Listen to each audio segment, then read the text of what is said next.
Sergeant Burgess, are we ready to proceed? Yes, Your Honor. Your Honor, this is going to be position number 18 on the prelim hearings, column A, Judge Hazelwood. Counsel. State House Detective Jennifer Bennett, the Roswell Police Department.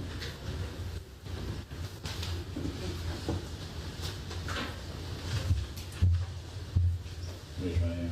Do you solemnly swear or affirm that the testimony you're about to give before this court of law will be the truth, the whole truth, and nothing but the truth, so help you God? Yes, sir. Please have be seated and state your name for the record. Thank you. My name is Jennifer Bennett. Whenever you're ready, counsel. Good morning, Detective. How are you? Good morning. I'm doing well. Detective, where do you work? I work at the Roswell Police Department. And in what position are you assigned at that? I am a detective at the department. And what do you do as a detective? I work typically crimes against persons cases, which includes any type of crime that would occur against anybody. So you also investigate homicides? I do. And how long have you been doing that? I have been an investigator with Roswell since 2009, except for 1 year when I was away from the department.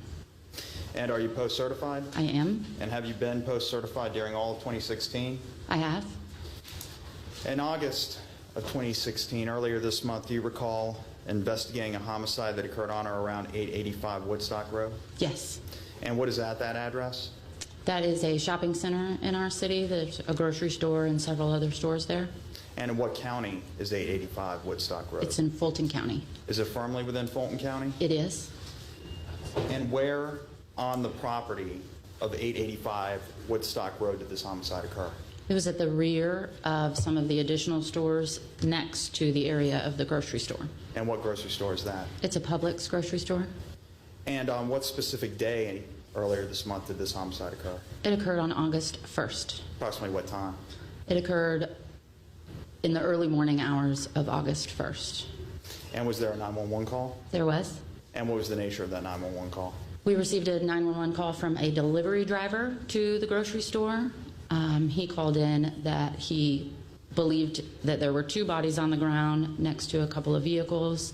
He said it appeared that one was male and one was female, and that there was blood on the male's head.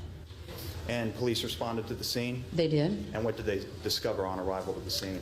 They did discover just that there were two vehicles on scene. There were two bodies, that of a male and a female, and both victims appeared to have trauma to their head. And what were the names of this male and female? We were able to identify them as Natalie Henderson and Carter Davis. And did you respond to the scene? I did. And about what time was that? I arrived at the scene after 7 o'clock. And what did you observe on arrival to the scene? Initially, we started extra work, not the actual scene, and then the crime scene investigators allowed me to enter the scene, and I did observe the same thing. The two vehicles were there, both unsecured, with two bodies, a male and female, laid out nearest to each of the vehicles. Okay, and in what condition were the male and female? They were deceased. And how were they dressed?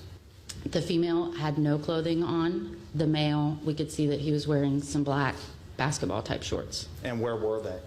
They were laid out on the ground outside of the cars. Approximately how far from each other were they? One parking space. And were you able to find any shell casings or projectiles on the scene? We did find what appeared to be one projectile, but no casings. And where was that projectile? It was nearest to the black vehicle that was parked nearest to the male victim. And was there any surveillance video? There was. And did you review the surveillance video? We did. And what did it reveal? We were able to observe two vehicles driving into the back of the shopping center, which were the two vehicles that were nearest to the victims when we found them. Very short time later, we observed a male subject coming from around the side of the building. He's then caught on another camera continuing to the area where the victims were located. And then a short time later, that person comes running back out. And about an hour later, that person comes back, spends a short time back there, and leaves again. And what was the description of this person? What did this person look like? We were able to see in the surveillance video that it appeared to be a white male with longer brown hair. He was wearing a dark and colored jacket, a red and colored shirt, lighter colored pants, and dark shoes.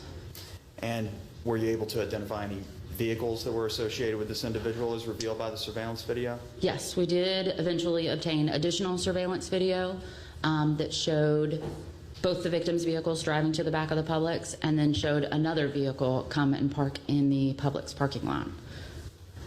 And at what time did this other vehicle come and park in the Publix parking lot?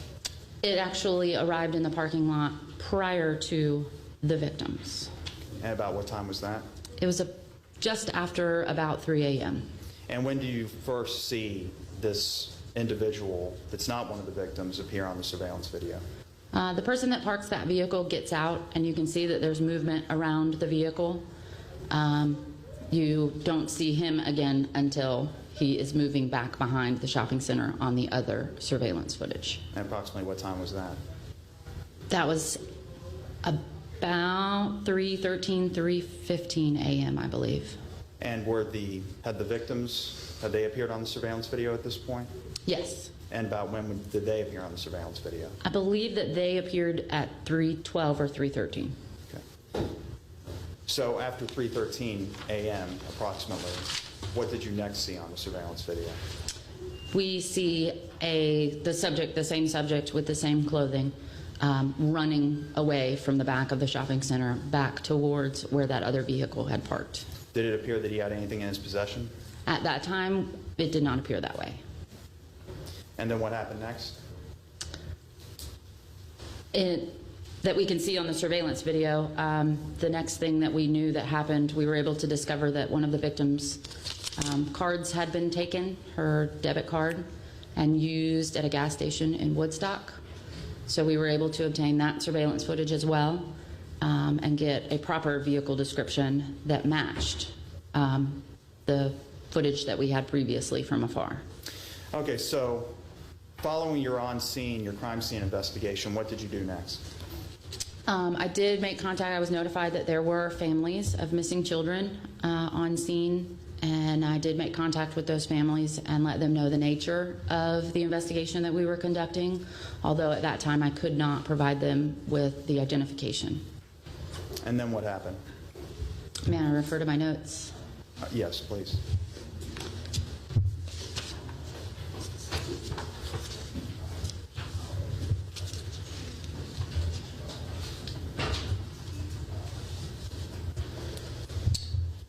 At that point, I had returned to the command post, and we had discovered an associate of who we believed the female victim to be, and we started looking into that person. And who is this person? His name is Grant Thalen. We were notified by friends of Natalie that he was someone that she had been seeing on and off maybe for the past several months. And this was a few hours after the crime scene investigation when you learned this information? It was as the scene was being processed, but I was gone from the crime scene. So what did you do with that information? We made contact with Mr. Thalen. And you interviewed him? We did. And what did he tell you during this interview? He explained the nature of their relationship, that it was not a boyfriend-girlfriend relationship. It was a friendly relationship between the two of them. And he answered all the questions that we had as far as where he was and where he had been and where he had gone. And was he cleared as a suspect? He was. And what did you do next following your interview with Mr. Thielen? It was the following day was when we received the information about the credit card usage. It posted to her account, and her family notified us immediately and followed up with the gas station. And where was this gas station? It was located in Cherokee County off of Highway 92. And you testified earlier that you obtained some surveillance video from this gas station? We did. And what was significant about that surveillance video? We were able to see the vehicle clearly that the suspect was driving. We were also able to see that it was the same suspect dressed the same way as on the other video. We also observed that the suspect was wearing a mask when he was pumping his gas there. What kind of mask? It appeared to us to be initially a white mask with some sort of coloration on it, very similar to the mask in the movie V for Vendetta. And from the surveillance video that you recovered from 885 Woodstock Road, was the suspect depicted in that video also donning a mask? In the second time, when he returns to the crime scene after he used the card to get the gas. And was this the same kind of mask that you noted from the gas station surveillance from the Cherokee County location? It did appear to be the same mask. And so what did you do with this information? We were able to determine what type of vehicle we had at that point just from observing the surveillance footage. We submitted a request to the GBI for an offline search for those. And what type of vehicle was that? It was a Honda Passport, I believe. And how were you able to determine that it was a Honda Passport, just through visual examination? Yes, some detectives with better eyes than mine and more familiarity with vehicles were able to look at the type of taillights and the positioning of the trunk latch and able to Google it and determine what kind of car it was. And now, when was this? What day was this following the day of the homicide? This would have been the following day. This would have been August 2nd. And you said that you did a GBI offline search? We did. And what's that? We submitted to the GBI and requested vehicles. We weren't sure exactly which year it was, so a couple of years of Honda Passports that were either silver or white that were registered in Fulton or Cherokee counties. And what did you find? Detectives going through there were able to locate Mr. Walter Hazelwood, who is the registered owner of the vehicle, and pieced together that he had had problems with his grandson previously. When they looked into the grandson, they observed that he was very fitting with the description that we had from the surveillance video. So then what did you do? We attempted to locate Mr. Hazelwood. And where did you do that? His grandparents' house was checked. The vehicle was not at the grandparents' house. We were able to use social media to link him to a female that lives in Cobb County. They went to that Cobb County address and located the vehicle parked out front. And that was the Honda Passport? Yes. And when was this? This would have been late night, early morning, Wednesday. Overnight, Tuesday night. Okay. And then what happened next? Early morning hours, after 5 o'clock, someone entered that vehicle from the residence and drove down to a gas station at the corner of Highway 92 and Mabry Road. Surveillance was following that person to the gas station. The person went inside the gas station, made a purchase, came back out, headed towards the vehicle, but never got in. Started walking around the vehicle and walking around the back of the gas station. Odd behavior, changing his clothes, taking his shirt off in the parking lot. At that point, the decision was made to go ahead and detain the person that we believed to be Mr. Hazelwood. And was that person Mr. Hazelwood? It was. Jeff Hazelwood? It was. Okay, and then what happened after he was detained? Mr. Hazelwood was detained and brought back to the Roswell Police Department for questioning. Search warrants were obtained for his vehicle and that female's residence in Cobb County. And was there anything recovered pursuant to these search warrants? Yes. What? Inside the vehicle, we did find a V for Vendetta mask. That was actually observed prior to getting the search warrant. We could see it through the window. We could also see a small red gas can that was in the back seat that we had seen at the gas station. He filled up his car, and a small gas can that you can see in that surveillance video. Pursuant to the search warrant, we also recovered a 9mm firearm out of the back of the car, and several other items that were consistent with things that we had seen throughout the case. And what kind of firearm was that 9mm? It was a Sig Sauer. And you testified earlier that you recovered a projectile from the crime scene? We did. And have you been able to determine if that projectile matches that Sig Sauer 9mm? That has been sent to the GBI, but it's my understanding that it's consistent with coming from that type of gun. Okay. And so you also interviewed Mr. Jeff Hazelwood? I did. And did you Mirandize him? I did. And did he waive his right to remain silent and his right to an attorney? He did. And what did he tell you? In the initial interview with Mr. Hazelwood, we talked a lot about his family and life and all of that. When we finally got up to the incident, Mr. Hazelwood told me initially that he was present during the entire incident. He told me that he saw everything that had occurred except for the person that shot the victims. And what did he describe that he saw? He described that he saw the bodies fall and how they had fallen. He described that he saw that the girl was not wearing any clothing. He described the vehicles. He admitted to going into the vehicles and taking items from them. What items did he take? He did take the debit card from Natalie's vehicle from inside of her purse. And he admitted to that? He did. Okay. And he did it maybe in the second interview. We did 2 interviews with Mr. Hazelwood, but during the interviews he did admit that he took the card and used it. Okay, so let's get to that second interview. Okay. What day was that? That was the following day. That was on the 4th.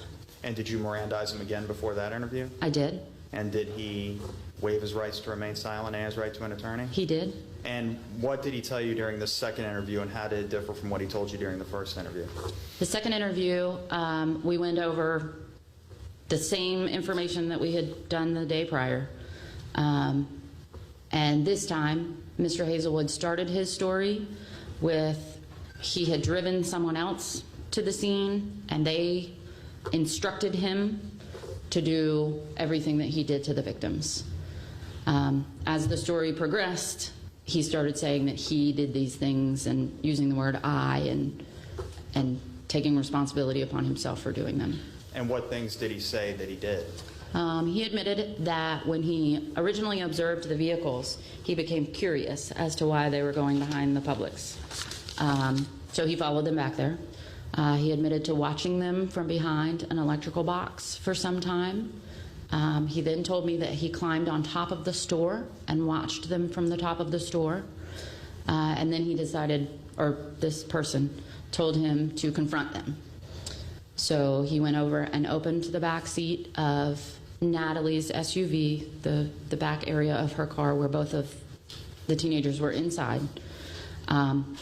pointed the gun at them and told them to get out of the car. At that point, he said that there was an exchange between he and the male subject, and he hit the male subject with the gun as he was getting out of the car. He said at that point he was demanding the female get out of the car, and he became scared of the male and shot him. And he said that he fell right there. He said at that point he ordered the female out of the car. At that time he said she was wearing a shirt and underwear.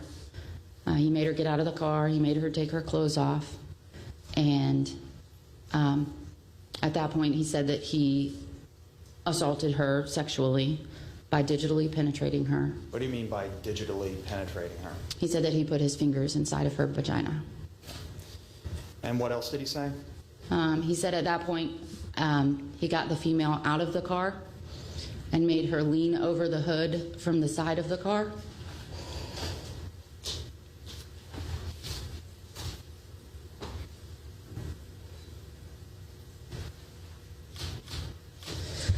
And he said that he spanked her. And was she still alive at this point? She was. And what else did he say?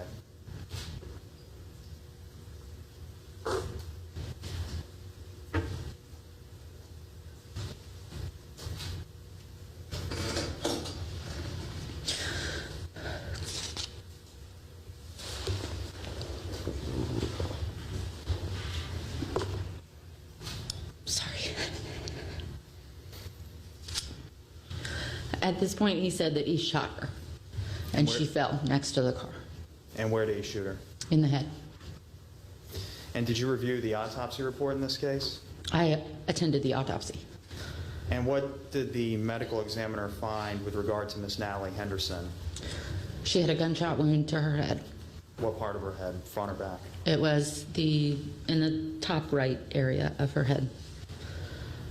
And was there any evidence to corroborate Mr. Hazelwood's claim that he digitally penetrated her? What we were able to see in the autopsy is that Natalie did have blood smears on the inside of her thighs. And was there any evidence of injury around that area? There was not. And what did the medical examiner conclude was Miss Henderson's cause of death? Her cause of death was a single gunshot wound to the head. And what was, according to the medical examiner, the manner of death for Miss Henderson? Homicide. And what did the medical examiner find with respect to Mr. Carter Davis? That he died of a single gunshot wound to the head. And what was Mr. Davis's manner of death? Homicide. And did Mr. Hazelwood view the surveillance video from the grocery store? He did not view the video. I did show him some still shots. And did he recognize himself in those still shots? He did. And did he explain why he made those purchases with Miss Henderson's debit card at the gas station in Cherokee County? He said that his car was almost out of gas, and he filled up his gas can in case it ran out of gas later. And that was all he purchased at the gas station? Yes, sir. And what about the jumper cables? He said he took the jumper cables in case his car broke down later and he needed to use them. And did Mr. Hazelwood explain why he killed Carter Davis and Natalie Henderson? No. Throughout your investigation thus far, you've been able to discern any motive at all? At this point, no, nothing specific. Now, that Sig Sauer 9mm that you recovered from Mr. Hazelwood's car, is that a revolver or is that a semi-automatic pistol? It is a semi-automatic. And you testified that you recovered a single projectile at the crime scene? We did. And what about shell casings? The shell casing, we did recover shell casings out of Mr. Hazelwood's vehicle. But not at the crime scene? Not at the crime scene. Would it be customary for a semi-automatic pistol to eject a shell casing when it's fired? It would. Were you able to determine why there were no shell casings at the scene? It was clear that they were collected, cleaned up. And was there any evidence that you gathered in your investigation that indicated that Mr. Hazelwood would know to do that? Mr. Hazelwood writes a lot. We found a lot of writings when we did a search warrant of his bedroom and his bedroom at his grandparents' house and also his vehicle. One of the writings that I know about, he describes wanting to be an assassin and how he would go about fulfilling that role. And were you able to obtain any cell phone records for Mr. Jeff Hazelwood? We were. And what, if anything, did these records reveal? What I know of the records is that his phone did hit off of the tower that is nearest the Publix sometime shortly before the homicides occurred. And what does it tell you that his phone was hitting off the tower nearest the Publix shortly before the homicide occurred? He had to be close to that tower. So he was using a cell phone tower that was in the area of the crime scene? Correct.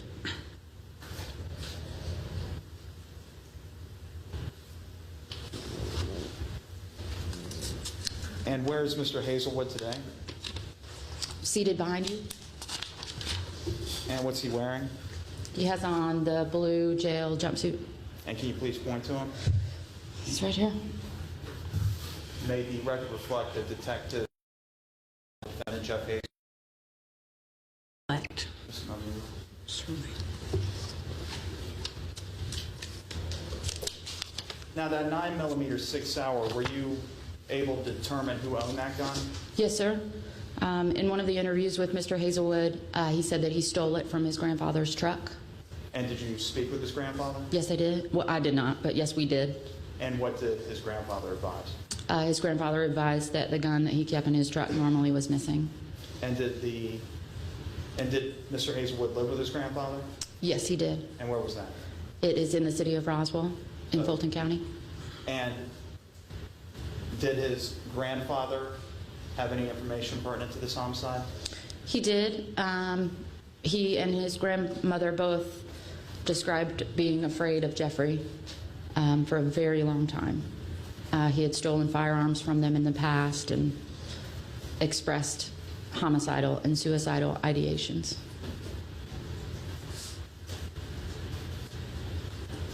And were you able to recover the jumper cables? We were. And where were those? Those were located in Mr. Hazelwood's vehicle. And during the autopsy report, let me back up, Mr. Hazelwood stated that he pistol whipped Carter Davis at one point. He did. Were you able to find any evidence of blunt force trauma, apart from the gunshot wound to his head, but any evidence consistent with Mr. Davis sustaining a blunt force injury to his face? No, we were not. Any further questions? Thank you. Cross-examination, Mr. J. Thank you, Your Honor. Good morning, Detective Bennett. Good morning, sir. I want to start out by talking about the crime scene. You had mentioned this was a shopping center, so there's a Publix on one end, Yes, sir. and then it's a long shopping center with a lot of small shops.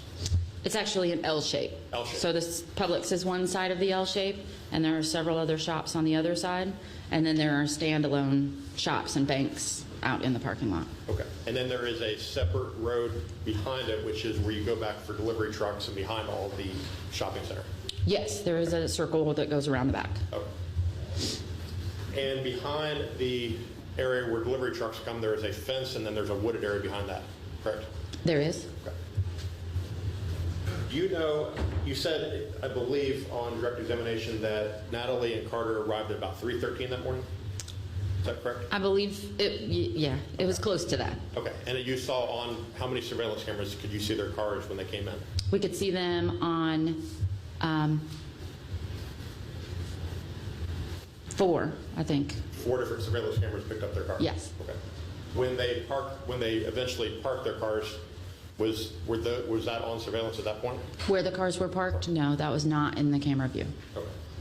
How long after Natalie and Carter arrived did Jeffrey arrive on scene? About a minute. Did Jeffrey say where he was right before that? He gave me a couple of different stories. I know that a short time before he was at a Waffle House in Cobb County. And you said the actual shooting was not on surveillance? That is correct. Okay. Is there any evidence that you have that Jeffrey knew either victim that night before he encountered them? We have some connections, but maybe not a personal knowledge of each other. What were those connections? Mr. Hazelwood is friends with a male subject that Carter knew from school. What is his name? Mr. Peel, P-E-E-L. P-E-E-L. Yes. And that's a student at the high school with Mr. Davis? I believe he's still a student there. Okay. Have you talked to him?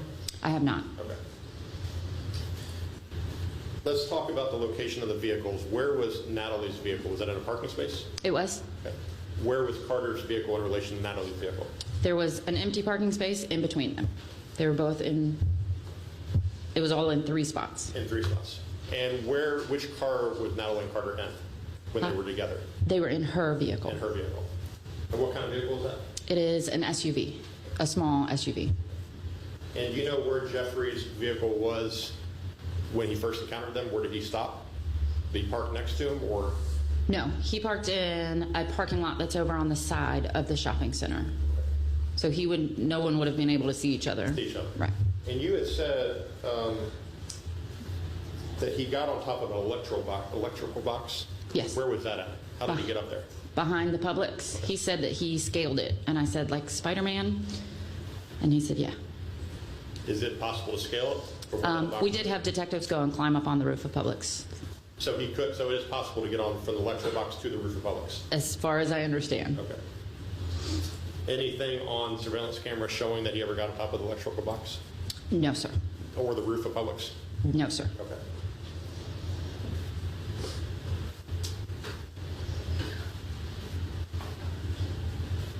Is there any evidence, you said that on direct that at one point Jeffrey got in Natalie's car to take her purse or wallet. Correct. Is there any evidence that he was in either car besides that? Was he ever in Mr. Davis's car? Yes. Okay. How do you know that? He took the jumper cables out of the car. Okay.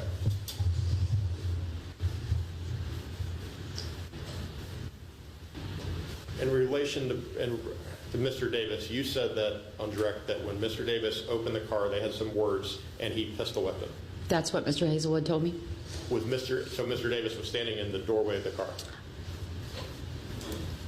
More or less. He described he was getting out of the car. So I don't know if he was standing or still sitting, but the door was open and he was getting out is how Mr. Hazelwood described it. And to your understanding, that's where Mr. Hazelwood shot Mr. Davis? No, sir. In the explanation for that Mr. Hazelwood provided is as he hit Carter with the firearm, it went off. So he fired a round at that point, but it did not hit anyone. Crime scene evidence indicates that he fired the round into the ground. There's evidence of that he fired into the ground? Yes. Okay. So there was a shot fired there, but no one was hit with that shot fired there. Where was Mr. Davis when he was shot? He was closer over towards his vehicle. On the driver's side of it, or? No, on the passenger side, rear corner of his vehicle. And that's where he was shot, that you believe? The approximate area. Okay. Did Mr. Hazelwood, after Mr. Davis was shot, is there any evidence that Mr. Davis's body was moved from one location to another? There are changes in the blood spatter patterns, but I cannot. What were those changes? There's different movement in the patterns of the blood. So it's possible that he was moved, or you don't know if he was moved? It's possible. It's possible, okay. And let's talk about Ms. Henderson. Where do you believe she was shot? About the location that she fell, near the front driver's side tire of her vehicle. And you said that her hands were on her car at one point. That's what Mr. Hazelwood said. And then that's where was that what you believe she was shot at that point? That's what Mr. Hazelwood said. Did she fall next to her car, or was she laying next to her car? She was laying next to the car. Okay. Did you take any aerial photos of the crime scene from up above to show exactly how everything was laid out? I did not. Do you know if anybody The crime scene investigators, I know they did a 3D scan of the scene. I know that there are photos. I don't know about aerial Were you the photos. first one that arrived on scene? I was not. Okay, who was the first one? The first officer that arrived on scene is Simona Hisdova. She's a morning watch officer at the Roswell Police Department.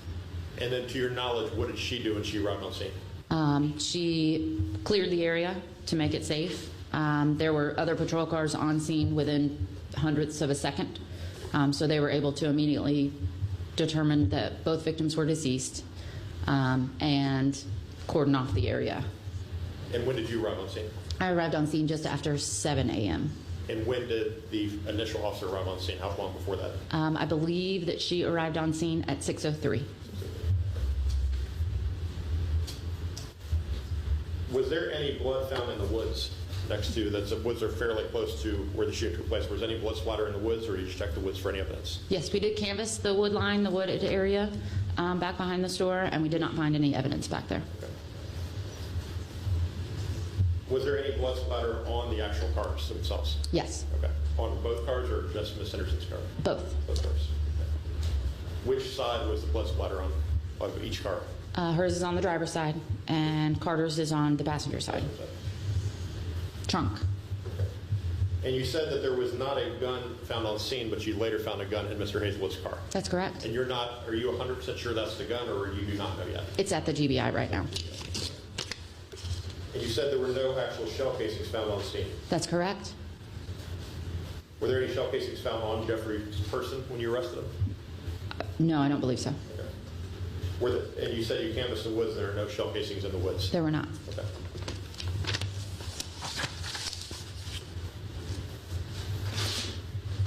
Were the bullet, you said you found one projectile, was that sent to the crime lab? It was. Okay. And who submitted that? That was submitted by our crime scene investigators. And has the test come back on that yet? It has not. Was Mr. Hazelwood's hands tested for gunshot residue? They were not. They were not. How come? It was several days after. If you bathe or shower or wash your hands after you use the bathroom, it's going to dissipate that. Okay. And so did you ever find the clothes that you believe he had on that night? We did collect some clothes from his vehicle. Those have also been sent to the GBI. Okay. Were there any fingerprints taken from either car, either Ms. Henderson's car or Mr. Davis's car? There were. That were Mr. Hazelwood's? They're being processed. Being processed, okay. Did you take pictures of Jeffrey? His body, to see if he had any markings on him or any I did not. scratches? I did not. Did anybody take any pictures of him? I don't know if pictures were taken when they went and did his DNA. I'm not clear on that. When you were interviewing him, did you see any scrapes on him or any scratches or anything that showed he had any kind of struggle? I did not. He was fully clothed, though. Were there any injuries, not talking about the gunshot wound, but were there any other injuries on Mr. Davis? that you investigated? Mr. Davis did have an injury to his toe, his big toe. And what was that injury? It was like a scraping of the skin on the bottom and the top of his toe. Did you determine what that came from? No. Okay. Do you think that has anything to do with this case? It could be from moving across the asphalt out in a parking lot. It seemed to be some type of an abrasion that you would get from something like that.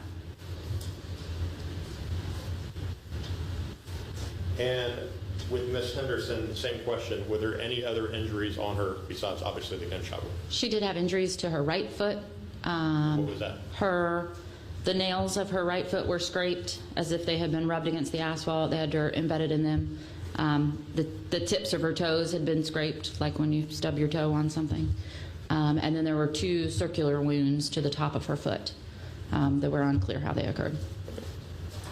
Were they burns or scrapes, the circular ones, or what were they? I believe that the medical examiner's office cannot determine where they came from or what they are. Was a sexual assault kit done on Natalie? Yes. You mentioned that Mr. Hazelwood said that he had penetrated Natalie with his fingers. Correct. Is there evidence of that? There is no trauma to her body in her genital area. Okay.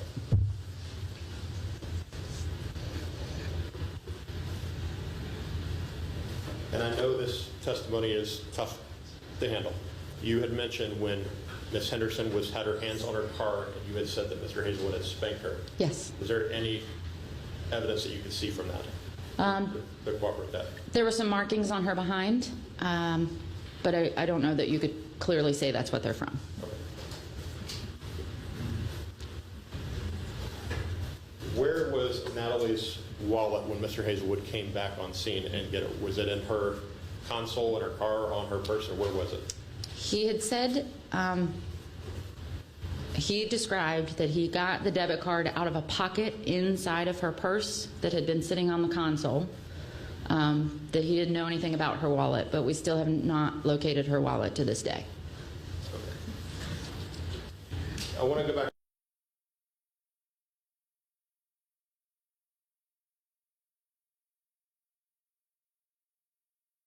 Was Jeffrey? The first time that he was back there was approximately 20 minutes. 20 minutes. And you could see his car leaving about 20 minutes later. Correct. Yes. How long after that did he come back on scene? It was about an hour, maybe a little bit more, a couple minutes more. Based on cell phone evidence or anything about where he was during that hour? Cell phone evidence, no. But we have him at the gas station in Woodstock just after 4 a.m. So when did he come back on scene to take Natalie's wallet? He took the wallet the first time. He took the wallet the first time? Yes. My understanding is you testified that he came back on scene at some point after he initially left. He did. When was that? That was approximately an hour later, after 4. So if he arrived on scene at, say, 3:15, he was back there until 3:35 approximately. Mm-hmm. He came back on scene about 4:35? I believe so. Okay. And how long was he there that time? He was there about 7 minutes the second time. And you said that time you saw him running with a mask on surveillance tape? That's correct. When he left, he was running. Okay. And what was he wearing when you saw him running on camera? He was wearing the mask, still the dark jacket, still the red shirt, light pants, and dark shoes. Did you see his car ever come on surveillance that time, or you just saw him running behind the Publix? I believe that we have video of his car, not on the Publix video, but on another surveillance camera pulling into the Publix parking lot. Oh, I'm sorry. We do. We have him leaving the Publix parking lot from that incident. Oh, so the second time he came back on Yes. scene, you saw him running, and then you also saw his car leaving Yes. the Publix parking lot? Yes. Okay. In regards to the gas station, what time did he arrive at the gas station in Cherokee County? I don't know the exact time, but it was, I believe, just after 4 o'clock. Just after 4 o'clock, wouldn't he have? So he went to the gas station in Cherokee County and then came back to Roswell. Correct. Okay. And you said that when he was pumping gas, there was a surveillance camera that he had on the mask the entire time he was pumping gas? Yes. Did you interview the people at the gas station? I did not. Another detective did. Okay. Do you have any knowledge about what they said, or if they had any conversation with him? No, no one made contact with him while he was at the gas station, and I have not heard that any of the clerks even realized that he was out there.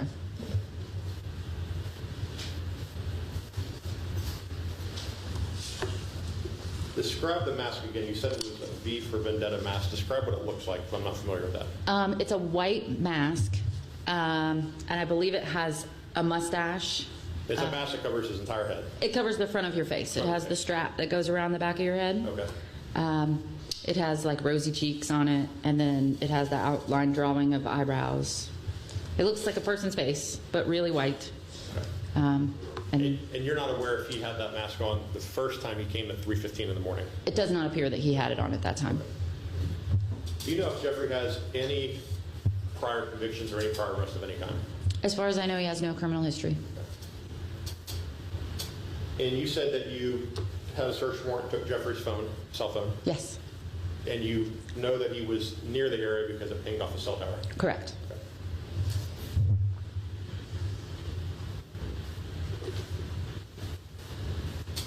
In regards to the search warrant you served on Jefferies, you served a search warrant on Jeffrey's grandparents' house, is that correct? Correct. And you went in his bedroom and you said there were a lot of drawings and writings. That's correct. You said one of them talked about that he wanted to be an assassin. That's right. What other drawings, what other evidence did you see from his bedroom? There were electronic devices taken from his bedroom. I believe a couple of pieces of clothing and a couple of jackets were taken from the bedroom. Other than that, I don't know what else was taken. Any of that relevant to this case, to your knowledge? We believe that some of the clothing may be. Jeffrey indicated that he did go over to his grandparents' house after he committed this crime. He went over to his grandparents' house after he committed the crime before he went to Cherokee County or later on in the day? We were never very clear on at what point he went. Did his grandparents say? It was overnight, though. He said he snuck in. He snuck in? Yes. And you went to a girl named Kelsey's house, correct? We did. And that is Jeffrey's girlfriend? Yes. And did you talk to her parents? Detectives did, yes. And what did you serve a search warrant on the house? We did. And what did you find there? We found more writings of Jeffrey's, electronic devices there as well. I'm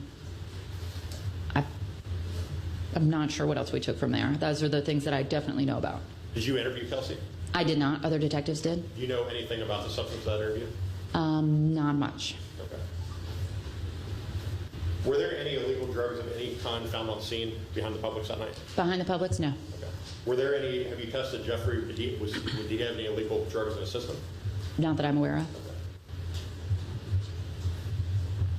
Did you interview anybody in this case, or did Roswell police interview anybody in this case that worked with Jeffrey at either one of his two jobs, at Michael's or Walmart? Yes, both.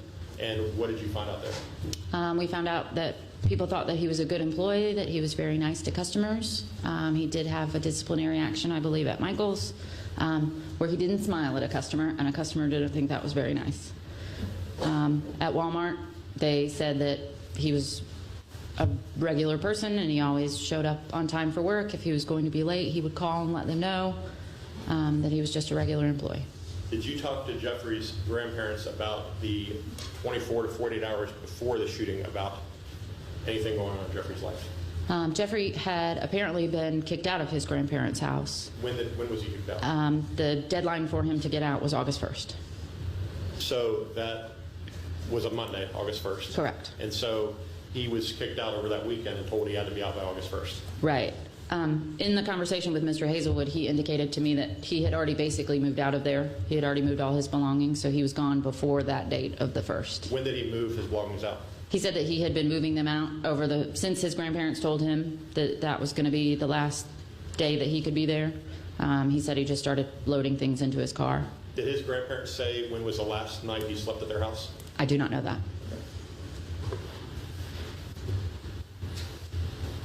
What other witnesses are there that you've interviewed in this case? There are a lot of people. Lots of friends and family.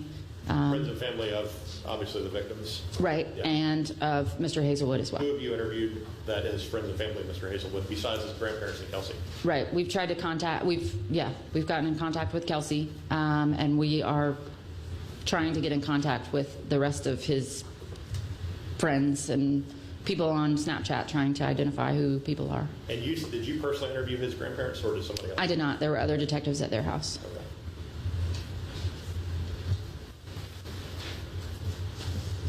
What you were referencing something earlier. What was that you were referencing? It's just a very basic overall summary of what we've done so far. Okay. Some of what we've done so far. I want to talk about, you alluded to on direct that you interviewed him, or Jefferies interviewed one time the first day and then at least one time the second day. Yes. Okay. I want to talk about those. Okay. Who, the first time, you remember the date and time he was interviewed? Approximately. Yeah, the first day was August 3rd. That was the date of his arrest. And I believe we started the interview sometime late morning. And you know who was in that interview? I was. Was anybody else in that interview? They were not. Was that interview video and audio recorded? It was. And on direct, you said that you read Mr. Hazelwood's Miranda rights. Correct. Did he understand his Miranda rights? He said that he did. Did he ever ask for an attorney? At the end of that first interview, the end of that day, he did. And who did he ask for? Did he ask for anybody specific? No. He said he wanted one of the people from court on TV. Do you have knowledge that an attorney came during that first interview and said that he wanted to? Do you have any knowledge if an attorney came to the Roswell Police Department at any time during that first day and requested to speak to Mr. Hazelwood? Yes, there was an attorney that came much, much later in the evening, like 11:30, 12 o'clock at night, I think. So you're saying the first interview was in the morning, about 10 or 11 o'clock in the morning, and this attorney didn't show up for 12 hours? Right. Okay. Do you know who that attorney is? I can't remember his name right now. And you didn't talk to him? I did not.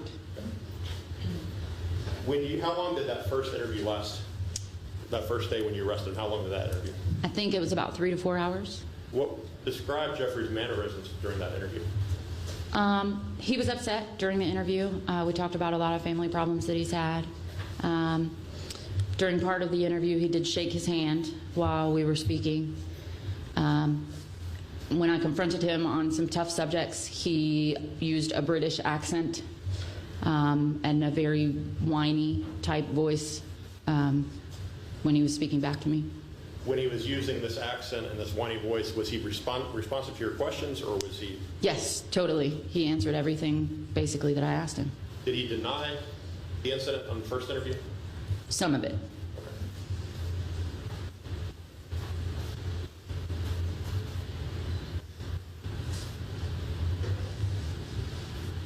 During the second interview, you said he reinitiated that. That's correct. Describe that. What do you mean? What did he do? I was notified that the night before, after our first interview, we had obtained the search warrant for Mr. Hazelwood to get his DNA and biological samples. As he was transported up to the hospital to have that done, he indicated to detectives up there that he wished to speak with me again.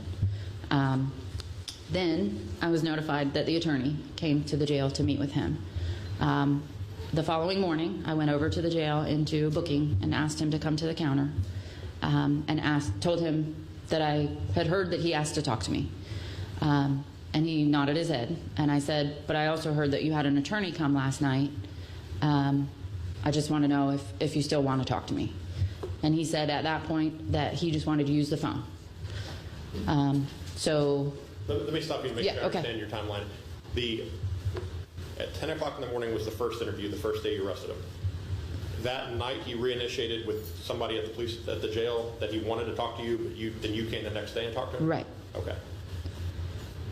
So he reinitiated that night, but nobody interviewed him that night when he first reinitiated? Correct. Okay.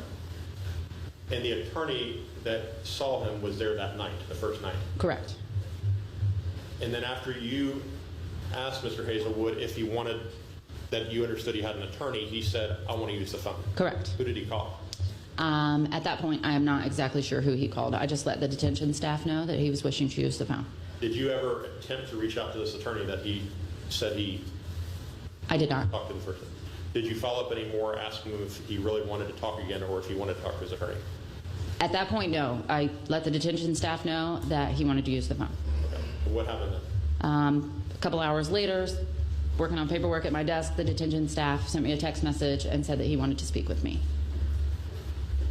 And then tell me about that interview. Were you the one who went in that one? Yes, Okay. And was that video and audio recorded? it was. And what did he say there?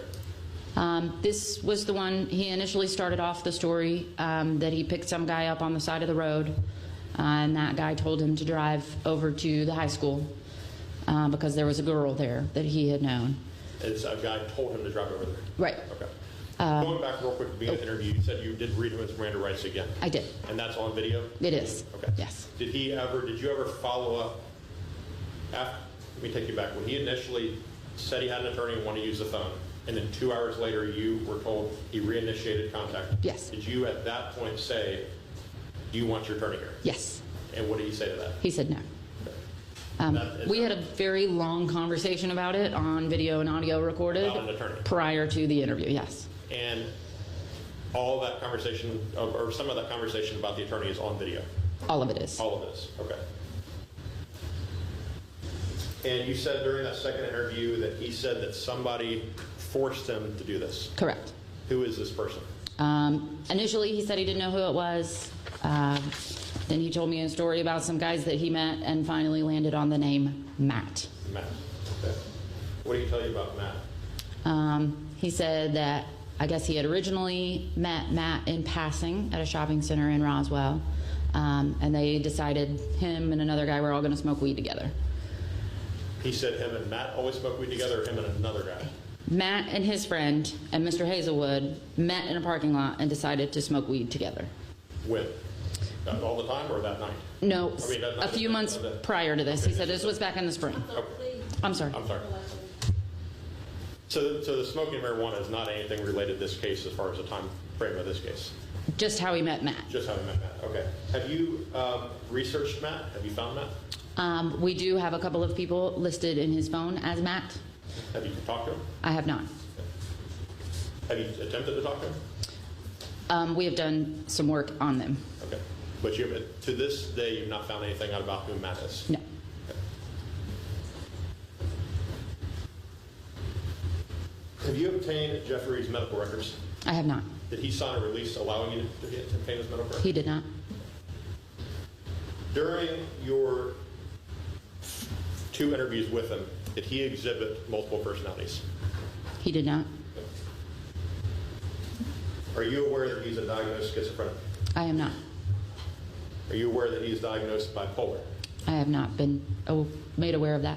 Are you aware that he's diagnosed with sensory disorder? No, sir. Are you aware that he's diagnosed with Asperger's?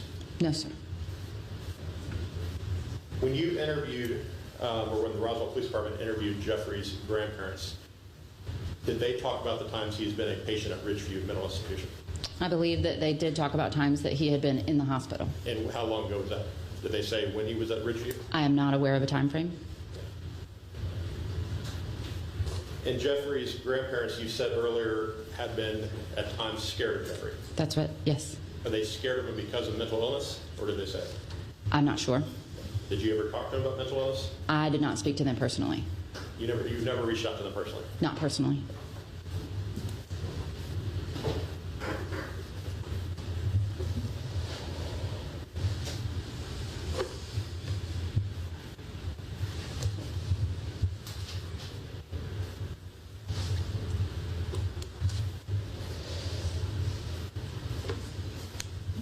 One moment, Your Honor. Certainly, counsel.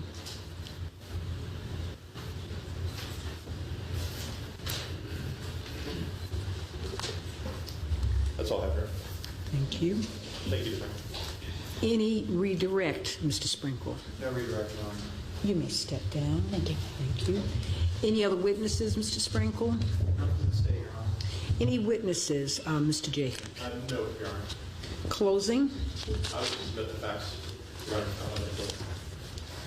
Your Honor, the state respectfully requests that the court find probable cause on a total of 11 counts to include 2 counts of malice murder, 2 counts of felony murder, 2 counts of aggravated assault with a deadly weapon, 1 count of aggravated sexual battery, 1 count of identity fraud, 2 counts of misdemeanor theft by taking, and a single count of possession of a firearm during the commission of a felony. The evidence at the hearing showed that on August 1st, 2016, shortly after 3 a.m., Jeffrey Hazelwood went behind the Publix on Woodstock Road in Roswell and shot Natalie Henderson and Carter Davis in the head with a handgun. He had been stalking them from afar, from the Publix rooftop and other areas around the shopping center. This is by his own admission. He tortured Miss Henderson before he shot her. He bent her over the car and spanked her, and he also vigilantly penetrated her immediately prior to shooting her. While Mr. Hazelwood at first stated that he just happened upon them and took the debit card and the jumper cables after they had already been killed, and seemingly mocked the interview process as he spoke in a foreign accent, he would later reinitiate contact with lead detective Jennifer Bennett, in which he fully confessed, admitting to everything that he did. He did voice a defense of duress. There's no evidence at this time that there was anybody with Mr. Hazelwood, that this person, Matt, even exists. And even if he did, duress, of course, is not a defense to murder. So the state believes that it has presented enough evidence today for the court to find probable cause on the 11 counts that I requested, and the state respectfully requests that the court find probable cause on those 11 counts. Thank you. Anything further, counsel? Nothing further. The court has considered the testimony presented.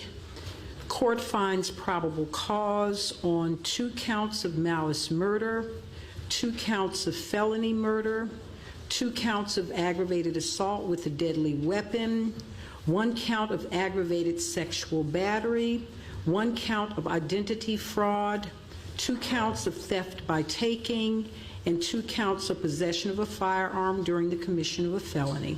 Case will be bound over. It is so ordered. Anything further, counsel? Nothing, Your Honor. Thank you. Case will be reset for September 9th for grand jury.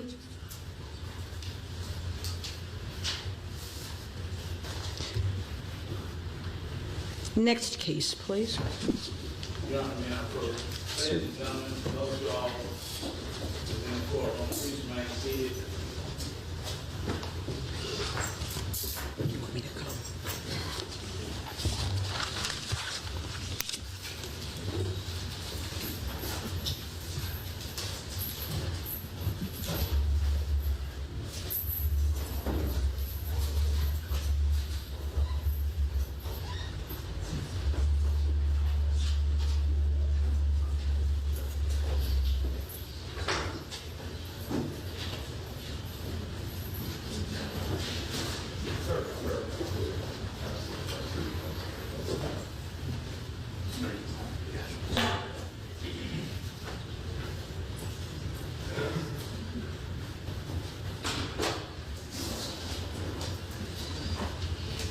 Ladies and gentlemen, we are at a brief recess for the media and for the court and for our experience.